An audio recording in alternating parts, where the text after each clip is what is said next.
ক্ষমতায় যারা বারবার যাও, ক্ষমতায় তোমার দল গেলেই তুমি দাপট দেখাও। যুবক রে, তোর দুইটা পা ধরা লাগলেও পা ধরবো রে ভাই। এই ক্ষমতা কিচ্ছু না, দাপট কিচ্ছু না। ওই কিয়ামতের ময়দানের নাজাতের চেয়ে বড় দাপট আর কিচ্ছু নাই। আল্লাহ রক্ত দিছেন, আল্লাহ জীবন দিছেন। আল্লাহর এই রক্ত আর জীবন দুনিয়ার কুফরি পুঁজিবাদী কুফরি গণতন্ত্রের জন্য দিস না। এই রক্ত আল্লাহর জন্য রাখ, এই জীবন আল্লাহর জন্য রাখ। আমার রাসূলের সুন্নাত দিয়া নিজেকে মোড়াইয়া নে, নিজের জীবনটা গড়াইয়া নে। ওই পরকাল হবে তোমার আমার জন্যে মহা শান্তির জায়গা। আল্লাহ আমাদের কবুল করেন, বলেন আমিন। কেন কখন কাঁদো তোর মামাও জানে না, ফুফাও জানে না, ফুফুও জানে না, খালাও জানে না, চাচাও জানে না, এমনকি তোর বাবাও বলতে পারে না কখন কিসের জন্যে কাঁদো। কিন্তু যখনই যার জন্যে কাঁদিস না কেন বান্দা, তোর মা সঙ্গে সঙ্গে বলে দিতে পারে। এটা তোর মায়ের কারামতি নয়।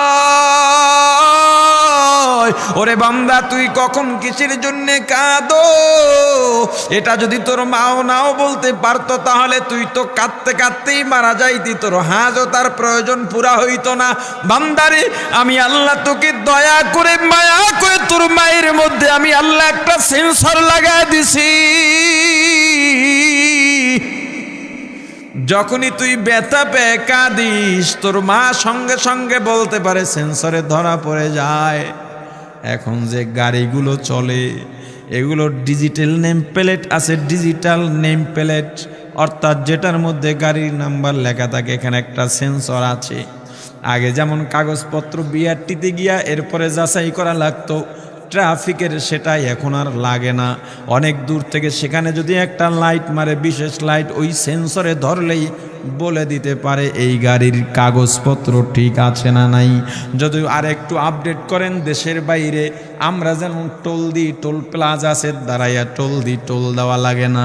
গাড়ির গ্লাসের মধ্যে একটা সেন্সর লাগানো থাকে, ওই সেন্সরের মধ্যে আমার কি বলে এটিএম কার্ড যে আছে, মাস্টার কার্ড, ক্রেডিট কার্ড, এটা সংযোগ দেওয়া আছে। আমি যখন ব্রিজের নিচ দিয়া যাব, অটোমেটিকভাবে ওই সেন্সর দিয়ে আমার টাকা কেটে নিয়ে যাবে, আমার মোবাইলে মেসেজ আসবে। মানুষজন এত বুদ্ধি কোথায় পাইল? আল্লাহর দেওয়া জ্ঞানের বাইরে কোনো মানুষ নিজের থেকে জ্ঞান অর্জন করতে পারে না। মুসলমান ইমানদার, এখনো তো সুপার সবগুলোতে যান, ঢাকার মার্কেটে যান, সুপার মার্কেটে যাবেন, নিজের মন মতো সব বাজার করবেন, কাউকে লাগে না। টলি আছে, টলির মধ্যে নেন। কাউন্টারে যাওয়ার পর আপনার একটা পণ্য সামনে ধরবার, একটা দেখছেন নি মেশিনে টিপ দেয়, এখানে টিপ দেয়, একটা হাতে হাতল ধরার মতো দেখতে, হুক্কার মতো টিপ দেয়। কম্পিউটারে দাম উঠে যায়, এটার দাম কত, ওখানে দাম লেখা নাই, বারকোড দেওয়া আছে, সেন্সর দেওয়া আছে। আল্লাহ বলেন, ওরে বান্দা, আমি আল্লাহ তোর মায়ের ভিতরে একটা সেন্সর লাগিয়ে দিয়েছি। ওই সেন্সরটার এত পাওয়ার, তুই যখন ক্ষুধা লাগলে কাঁদিস, সঙ্গে সঙ্গে সেন্সরে ধরা পড়ে যায়, তোর মা খাবার দেয়। কি বিশ্বাস হয় না? আমার কথার সঙ্গে একটু মিলায় নেন। ঘরের মধ্যে গভীর রাত, ছোট্ট শিশু কান্না করতেছে, আপনার বিবি ঘুমায়, কান্নায় আপনার ঘুম ভেঙে গেছে, আপনি কোলে নিছেন, তাও কান্না থামে না। বিবিকে ধাক্কা দিয়া উঠাইলেন, কিরে বাচ্চা কাঁদে, তুমি কেন ওঠো না, একটু খাবার দাও, কান্না বন্ধ করাও। ছেলে মেয়ের মা ডাক দেয়া বলে, না ওর এখন ক্ষুধা নাই, ক্ষুধার জন্য কাঁদে না। বলে কেন কাঁদে? একটু ফ্যানটা ছেড়ে দেন। ফ্যান ছেড়ে দিছেন, শিশুর কান্না বন্ধ হয়ে গেছে। ঘরের মধ্যে ছেলে বা মেয়ে হামাগুড়ি খায় আর মায়ের পেছনে পেছনে হাঁটে আর কাঁদে। আপনি বললেন ওকে একটু খাবার দাও, মেয়ের মা ছেলের মা ডেকে বলে, না না ও ক্ষুধার জন্যে কাঁদে না। তাহলে কেন কাঁদে? একটু কোলে নেন, ঠান্ডা হয়ে যাবে। যখনই উঠাইয়া কোলে নেন, দেখেন কান্নাটা বন্ধ হয়ে গেছে। আপনি বাবা মায়ের থেকে বংশ আর রক্তের বিবেচনায় আপনি অনেক কাছের, কারণ আমরা পরিচয়, আমার বংশ নির্ধারণ হয় বাবার দিক থেকে না মায়ের দিক থেকে। এরপর আপনি বলতে পারলেন না, মা বলতে পারলেন। আবার দূর থেকে আসছেন, ছেলে মেয়ের প্রতি আদর আছে, তার প্রতি স্নেহ আছে, ভালোবাসা আছে, সন্তানকে কোলে নিলেন, কোলে থাকে না, কাঁদতেছে। এবার সন্তানের মা ডেকে বলে, কোলে একটু পরে নেন, একটু খাওয়াইয়া দিয়ে, ওর পেটে ক্ষুধা আছে। কথা কয় না? ওরে মুসলমান, আল্লাহ এত দয়া করছেন, এত মায়া করছেন, এরপরেও কাইফা তাকফুরুনা বিল্লাহ। বান্দারে আমি আল্লাহ এরপরে আস্তে আস্তে আস্তে আস্তে তোমার বয়স বাড়ার সাথে সাথে তোমার দাঁতের মারি, মুখের মারি আমি শক্ত বানাইলাম, দাঁত বের করলাম, হাড্ডিও চাবাইতে পারো। এরপরে এত সুন্দর তোমার জবানে ভাষা দিয়েছি। ওরে বান্দা, আস্তে আস্তে যৌবন দিয়া দিলাম। যখনই যৌবন পাইলা তখনই আমি আল্লাহর বিরুদ্ধে নাফরমানি শুরু করলা। ওরে বান্দা, আমি আল্লাহ তোমার এক পদের খাবার দরকার, কোটি রকম খাবার দিয়া দিছি। বান্দারে তোর এক পেয়ালা পানি দরকার, আমি আল্লাহ সাগরকে সাগর পানি দিয়া দিলাম। তোর একটু অক্সিজেনের দরকার, আমি আল্লাহ আসমান জমিনের মাঝখানের জায়গাটা অক্সিজেন দিয়ে ভরে দিয়েছি রে বন্দা। ওরে বন্দা, এত দয়া করছি, মায়া করছি, সারাদিন কাজ করে ক্লান্ত হয়ে যাস, আমি আল্লাহ রাত্র দিলাম বিশ্রামের জন্যে, অথচ আমি আল্লাহ লা তাখুযুহু সিনাতুন ওয়ালা নাওম, আমি আল্লাহ ঘুমাই না, আমাকে ঘুমেও ধরে না, তন্দ্রাও ধরতে পারে না। কেন জানিস রে বান্দা? গভীর রাতে উঠে আমি আল্লাহকে যদি আল্লাহ বলে ডাক দাও, আমি আল্লাহ যদি ওই সময় ঘুমায়া থাকি, তোর ডাকে কে সাড়া দিবে বল?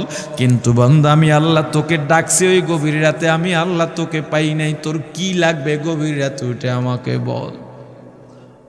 এই এলাকার জমির জবর দখল বাজরা তোমার জমি নিয়ে গেছে, শক্তিতে পারো না, রাত তো পয়রা রয়েছে তোমার, তোমার দোকান একজনে দখল করে নিয়ে গেছে, মামলায় জিততে পারো নাই, রাত্র তোমার জন্য পড়ে রইছে আল্লাহর সঙ্গে বলার জন্যে, রাত্রটা তুমি বেছে নাও। ওরে মুসলমান ইমানদার, একজনের টাকা নিছে, টাকা দেয় না, টাকা উঠাইতেও পারো না, বিচার ব্যবস্থায়ও কাজ হয় নাই, তোমার জন্য আল্লাহ রাত্র রেখে দিয়েছেন। ওরে বান্দা, তোর কি লাগবে আমাকে বল, শুধু একটু বল, আমি এত নেয়ামত দিছি, নেয়ামতের শুকরিয়া আদায় করার কিচ্ছু লাগবে না। বান্দারে এত দয়া করছি, মায়া করছি, এরপরে আমি আল্লাহর থেকে কিভাবে মুখ ফিরায় তা করি বান্দা। বান্দারে ফজরে ডাকি পাই না, জোহরে ডাকি পাই না, আসর মাগরিব এশায় ডাকি পাই না, তোকে আমি রমজানের সাহারিতে ডাকি পাই না, তেলাওয়াতে জিকিরে ডাকি পাই না, ওয়াজের মাহফিলে ডাকি পাই না, উলামা ইকরামের তরবিয়তে ডাকি পাই না। ওরে বান্দা বল, কিয়ামতের ময়দানে তুইও আমাকে ডাকবি কিন্তু পাবি না। কিয়ামতের ময়দানে এই দুনিয়ায় যারা আল্লাহ থেকে গাফেল, যারা উদাসীন, কিয়ামতের ময়দানে জাহান্নামে পড়ে আজকে দুনিয়াতে একবার যদি আল্লাহকে ডাক দেওয়া হয়, আল্লাহ একটা ডাকের জবাবে 100 বার মতান্তরে 10 বার জবাব দিয়া দেন। আজকে আল্লাহকে যারা ডাকো নাই, কিয়ামতের ময়দানে জাহান্নামে পড়ে আল্লাহকে ডাকবা। ডাকতে ডাকতে ডাকতে ডাকতে 1000 ডাকার পরে আল্লাহ একবার জবাব দিবেন, এ ডাকিস কেন? জাহান্নামী বলবে, আল্লাহ আমার পানির পিপাসা লাগছে, পানি চাই। আল্লাহ ফিরিস্তাদের ডাক দিয়ে বলবেন, ও ফিরিস্তারা, ওরা পানি চায়, ওদের জন্য কোন পানি বরাদ্দ আছে? ফিরিস্তারা ডাক দেয়া বলবে, আল্লাহ ওদের এমন পানি জাহান্নামীরা জ্বলতে জ্বলতে পুড়তে পুড়তে জাহান্নামীদের গায়ের রক্ত, গায়ের চর্বি, গোস্ত, হাড্ডি যেখান থেকে পুইজের নহর হয়ে গেছে, ওই দুর্গন্ধ পুইজ হইল ওদের পানি। আল্লাহ বলেন, যা ওদের প্রাপ্য ওদের বুঝাইয়া দে, আমাকে ডিস্টার্ব দিতে নিষেধ কর। আমি আমার বান্দাদের নিয়ে ব্যস্ত আছি, যেই বান্দারা দুনিয়ার মধ্যে আমি আল্লাহকে দেখে নাই, রাসূল দেখে নাই, জান্নাত দেখে নাই, জাহান্নাম দেখে নাই, দুনিয়ার মধ্যে অহংকারও দেখায় নাই, রিক্সা চালাইছে, ঠেলা ঠেলছে, অটো চালাইছে। হে গরিবের দল, এই ময়দানের মধ্যে যত মানুষ আছেন রে বাবা, বেশিরভাগ গরিব মানুষ, বড় লোকরা ওয়াজে কম আসে, তারা ওয়াজের ময়দানে কম বসে, যদিও আসে স্টেজে একটু বৈশা সাইকুম দিয়া চলে যায়, এরপর আর থাকে না। এই গরিবের দলই জান্নাতে আগে কেন যাবে এবার বুঝে নেন। আমার রাসূল বলেছেন, ধনী আর গরিব একই ক্যাটাগরির জান্নাতে যদি হয়, সেক্ষেত্রেও গরিব ধনীর 500 বছর আগে জান্নাতে চলে যাবে।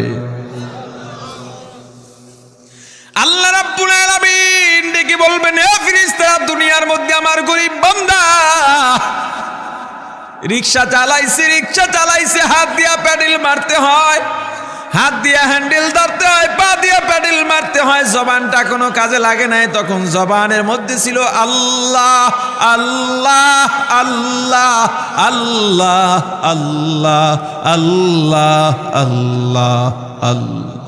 আমার বান্দার জবান থেকে লা ইলাহা ইল্লাল্লাহর জিকির ছোটে নাই, আল্লাহ জিকির ছোটে নাই, আল্লাহু আকবার জিকির ছোটে নাই। ওরে ফেরেশতারা, আমার বান্দা যখনই আজানের আওয়াজ পাইছে রিকশার চাকায় তালা লাগাইয়া মসজিদের মধ্যে চলে গেছে। আমার বান্দা নরসিংদী, মাধবদী, এই শেখদী এলাকায় যত গার্মেন্টস আছে, বড় বড় কাপড়ের কারখানা আছে, ওখানে কাজ করে। জোহরের নামাজের সময় জিএম ছুটি দেয় না, এমডি ছুটি দেয় না। মনের কষ্ট নিয়ে এক কোনায় দাঁড়াইয়া শুধু ফরজ 4 রাকাত পইরা কাজের মধ্যে লাগে গেছে। সারাদিন মনটাও ভালো না। রাত্র যখন গভীর হইয়া গেছে, সবাই যখন ঘুমায়, আমার গরিব বান্দা সুন্দরভাবে ওযু বানাইয়া যায় নামাজ বিছাইয়া নামাজের দাঁড়াইয়া চোখের পানি ছেড়ে কেঁদেছিল আর বলেছিল, আমার আল্লাহ আল্লাহ, আমি গরিব মানুষ, ওই গার্মেন্টসে কাজ করা ছাড়া উপায় নাই, অন্য কোনো কাজও পাই না, জানিও না, বুঝিও না, আমার রিজিকেরও দরকার, আমি সুন্নত পড়তে পারি নাই, আমাকে আপনি মাফ করে দেন, ক্ষমা করে দেন। সারাটা রাত কেঁদে কেঁদে যায় নামাজ ভিজায় ফলাইছে। সারা দুনিয়ার মানুষ কত তিরস্কার করছে, তবু টুপি ছাড়ে নাই। বহু রিক্সাওয়ালা, ভ্যানওয়ালা, ঠেলাওয়ালা মাথায় পাগড়ি বেঁধে রিক্সা চালায়, আসে না নাই? বহু দোকানদার আছে, যখন মসজিদের মধ্যে আজান হয় দোকানের সামনে লিখে একটা কাপড় টানা দেয়, এখন নামাজের সময় আসে না নাই? ওরে দোকানদার, তুমি কেন পারবা না? হে রিক্সাওয়ালা, তুমি কেন পারবা না? বহু প্রশাসনের সদস্য আছে, পুলিশ, র্যাব, সেনাবাহিনীর সদস্য আছে, দেখলে মনে হয় মাওলানা, মুফতি আছে না নাই? যদি তোমার বিশ্বাস না হয়, টঙ্গী ইজতেমায় যাইবা, চরমনার মাহফিলে যাইবা, একটু ঘুরবা, আর 2-1 পরিচিতের কাছে বলবা এমন লোকও নাকি আছে প্রশাসনের ঊর্ধ্বতন কর্মকর্তা, কিন্তু এখানে এসে একটা সাধারণ মানুষের মতো পড়ে থাকে আল্লাহকে পাওয়ার জন্যে। একটু খুঁজে দেখবা, দেখলেই পেয়ে যাবা। কত মানুষ আছে কল্পনাও করা যায় না, সচিব পর্যায়ের মানুষ কেউ চিনে না। সেদিন আমার অফিসে একজন সচিবালয়ের একজন চাকরি, কি বল, অর্থ মন্ত্রণালয়ের বড় ঊর্ধ্বতন একজন কর্মকর্তা কখনোই পরিচয় দিতে নিষেধ করেছেন, এজন্য পরিচয় দিই না। উনি দেখা করার জন্য আসছেন। আমি প্রথমে মনে করেছি কোনো মাদ্রাসার হুজুর হবেন। 24 ঘন্টা পাগড়ি বাঁধা থাকে, সরকারিভাবে ওনার টোল মাফ, ওই টোলের টাকাগুলো ওনাকে পরবর্তীতে দেওয়া হয় ভাতা হিসেবে, এটা উনি নেন না। জনগণের হক। সরকারি গাড়িও ব্যবহার করেন না, একটা কম দামি মোটর সাইকেল কিনে নিয়েছেন। এজন্য তার মাও বেজার, তার বাবাও বেজার, কারণ তার ক্যাটাগরির চাকরিজীবীরা বিল্ডিং অট্টালিকা বানাইছে, তার এখনো কিছুই নাই। আল্লাহকে চেনো তবেই তুমি কামিয়াব, আর কোথাও কামিয়াবি নাই। টাকার মধ্যে কামিয়াবি নাই, ইলমের মধ্যে কামিয়াবি নাই, বড় মুফতি হওয়ার মধ্যে কামিয়াবি নাই, এমপি মন্ত্রী হওয়ার মধ্যে কামিয়াবি নাই, ধনী হওয়ার মধ্যে কামিয়াবি নাই, সুন্দর হওয়ার মধ্যে কামিয়াবি নাই, ইঞ্জিনিয়ারিং হওয়ার মধ্যে কামিয়াবি নাই, ডাক্তার হওয়ার মধ্যে কামিয়াবি নাই। কামিয়াবি একমাত্র দ্বীনের মধ্যে, কামিয়াবি একমাত্র আল্লাহর গোলামির মধ্যে। এর মানে কি তুমি ডাক্তার হইবা না? না হও, তবে আল্লাহর গোলামি ছাড়বো না। তুমি ইঞ্জিনিয়ার হতেও বাধা নাই, তবে আল্লাহর গোলামি ছাড়া যাবে না। তুমি এমপি মন্ত্রী হতেও বাধা নাই, তবে আল্লাহর গোলামি ছাড়া যাবে না। বড় মাওলানা সাহেব, বড় পীর সাহেব, বড় মুফতি সাহেব পরিচয়ের আগের পরিচয় হলো আমি আপনি গোলাম। কার গোলাম? জোরে জোরে। মুসলমান ইমানদার, এই যে আল্লাহ দুনিয়াতে পাঠাইলেন, এই দুনিয়াটাই শেষ নয়, মনে রাখবা। সুম্মা ইউমিতুকুম, আবার মরা লাগবে। মরা লাগবে কিনা? এই মরাটাও শেষ নয়। সুম্মা ইউহয়িকুম, আবার জীবিত করা হবে, জীবিতটাও শেষ নয়। সুম্মা ইলাইহি তুরজাউন, আল্লাহর কাঠগড়ায় ফিরে যাওয়া লাগবে। মরার চিন্তা অন্তরে যদি থাকে আল্লাহর গোলাম, তাহলে আর কুফরি করতে পারো না, নাফরমানি করতে পারো না। আল্লাহর নিয়ামতের অশুকরিয়া করা যায় না। ওরে 2500 আল্লাহর গোলাম, এ যুবক, কোন দিন জানি তুমি মারা যাও তুমিও জানি না, জানো না আমি কোন দিন মারা যাব আমিও জানি না। তোমার আমার মতো কত যুবক মোটর সাইকেল নিয়ে বের হয়, কল্পনাও করেন এখানে মারা যায়। আহারে কত মানুষ মারা গেল, খবর শোনার পর কি বলে, আরে কালকে রাত্রেই তো একই দোকানে বসে চা খাইলাম, আজকে চলে গেল। তোমার আমার ব্যাপারেও এমন বলার মানুষের অভাব থাকবে না। মুসলমান ইমানদার, যেদিন মারা যাব, কুল্লু নাফসিন যায়িকাতুল মাউত, প্রত্যেক মুসলমান, প্রত্যেক প্রাণীকে মৃত্যুর স্বাদ গ্রহণ করা লাগবে। দেখো না, বিদেশ থেকে লাশ আসে, গত 1 মাস বা 1.5 মাস, সর্বোচ্চ 2 মাস আগে 2 ভাই দ্বন্দ্ব করে একজন খুন হয়ে গেল।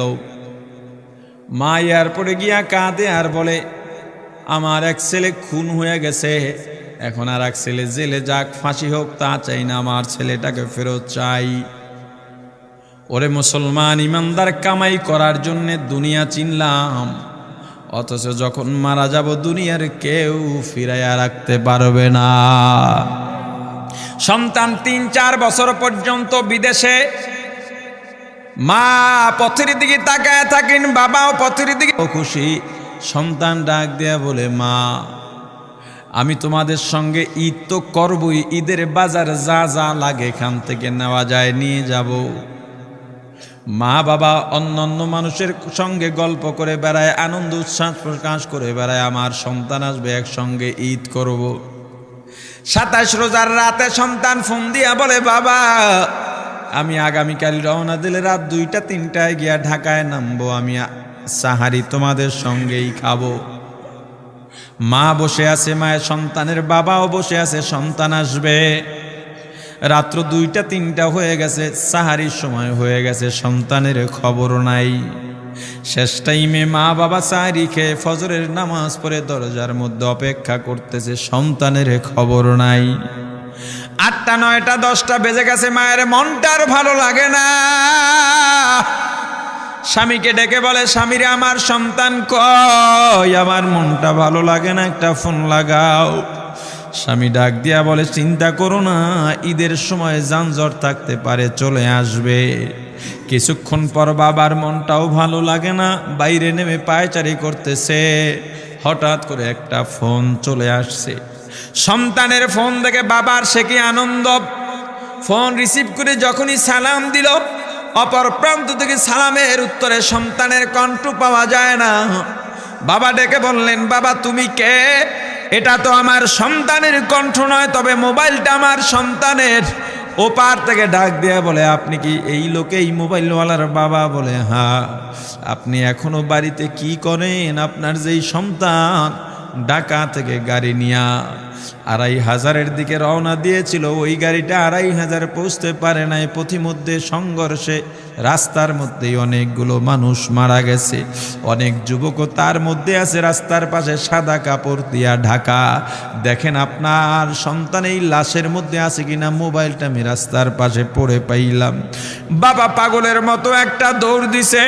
মা মনে করছে সন্তান বুঝি কাছাকাছি চলে আসছে, অন্যান্য সন্তানদের ডাক দেয়া বলে, তোরা কে, কোথায়, এদিকে আয়, তোদের ভাই বুঝি কাছাকাছি আসছে। আমার কলিজার টুকরা সন্তান, তোর বাবা যে আগায় আনতে গেছে, তাড়াতাড়ি নতুন চাদর বিছা, বালিশের কভারগুলো খুলে নতুন কভার লাগা, পানি গরম বস, আমার সন্তান এসে গোসল করবে।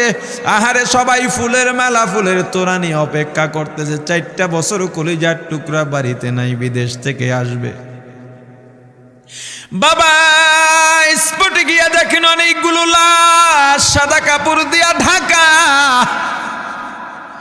একটা একটা মাথার উপর থেকে কাপড় উঠান আর কৌতূহল বাড়তেছে, কাপড় উঠান আর কৌতূহল বাড়ে। হঠাৎ তাকায় দেখে কলিজার টুকরা সন্তান লাশের মিছিলে শামিল হয়ে গেছে। বাবা সন্তানকে ধরে কাঁদেন আর বলেন, বাবা এত আদর আপ্যায়ন, তোর জন্য এত প্রস্তুতি রে বাবা, তোর মা তোর পথে বসে আছে রে বাবা, কি জবাব দিব বল? তুই যেদিন রওনা দিয়ে বিদেশ চলে গেলি, তোর মা সারা রাত ঘুমায় নাই, দরজায় গিয়া তোর পথের দিকে তাকা রইছি। কত রাত আমি মা আমি বাবা দেখলাম তোর মা গভীর রাতে বিছানায় নাই, খুঁজতে খুঁজতে দেখলাম দরজায় গিয়া তোর মা কাঁদে। কত রাত তোর মা তোর জন্যে নামাজ পড়তে পড়তে রাত্রটা নির্ঘুম কাটায় দিছে রে বাবা।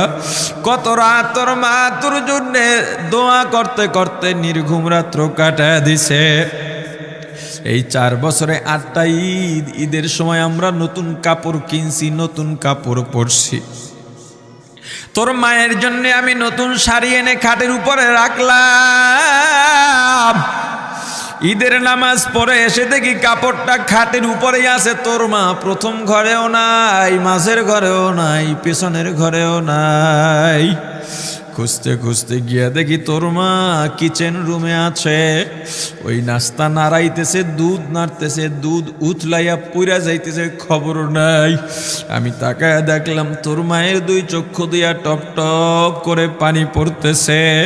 ডাক দিয়া বললাম, ওরে বিবি ঈদের দিনে তুমি কেন কাঁদো?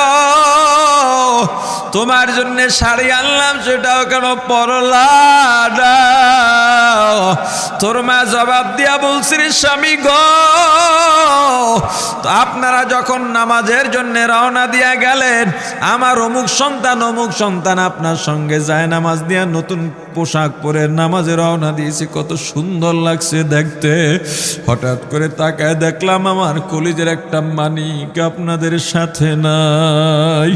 আমার মনটার ভালো লাগে না, আমি ফোন দিলাম আমার মানিকের কাছে।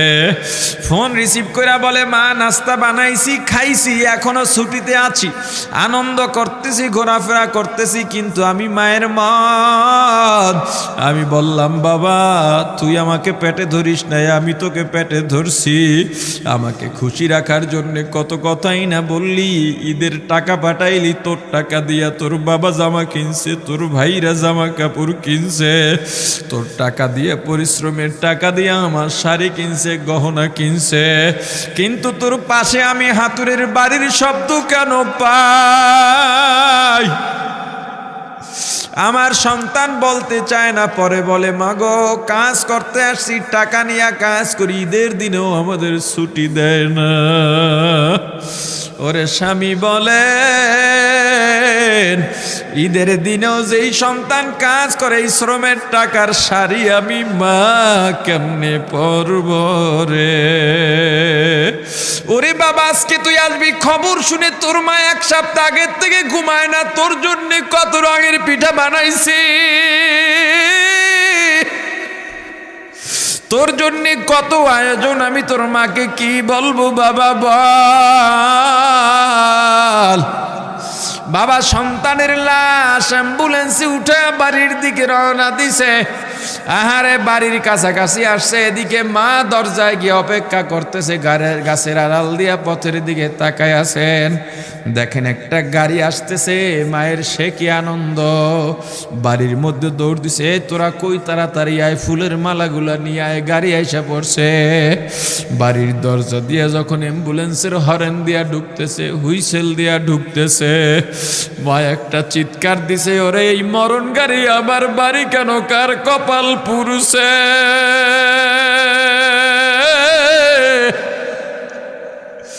অ্যাম্বুলেন্সের দরজা খুলে তাকায় দেখি কলিজার টুকরা সন্তান